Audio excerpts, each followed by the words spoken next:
Ito yung ulam na masarap papakain at i-partner sa kahit anong prito. Ayan, hello guys! So for today's video ay gagawa tayo ng insaladang sayote or chayote in English. Ayan, para sa mga vegetarian at mahilig din sa gulay, I'm sure magugustuhan nyo to guys. Kaya ayan, i-prepare na natin ang ating sayote. Tanggalin lang natin yung kanyang mga sungot-sungot. Ayan, yung mga tops lang or talbos yung ating kukunin dyan at syempre ating huhugasan. Sobrang dali at simple lang gawin nito. Alam ko yung iba alam nyo na yan. At maghiwa tayo ng kamatis, sibuyas, bawang, at luya. Yung iba hindi nila nilalagyan ng luya pero ako mas gusto ko yung may konting flavor ng luya na medyo maanghang. Ayan. At ilagay na natin sa kumukulong tubig yung ating sayote. Patatagalin lang natin yan for only 5 minutes para hindi siya malabog or masyadong lumambot. Ayan. Huwag nyo masyadong patagalin guys para nandun pa rin yung lutong niya. Yung pagka-crispy ng ating sayote. Ayan.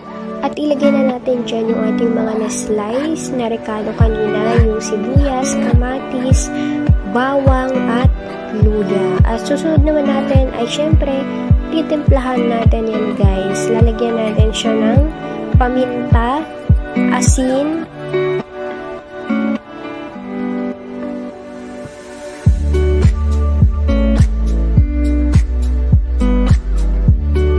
at nilagyan din natin ng 4 tablespoon ng apple cider vinegar yung ginamit ko guys. Pero yung iba, suka yung ginagamit.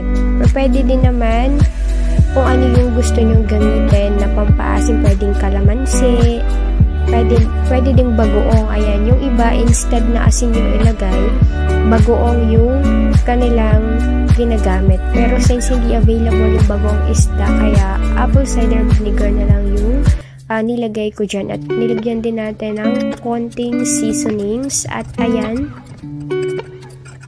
minekos-mekos na natin yan. At charan! O diba? Sobrang dali lang. Healthy na, masarap pa.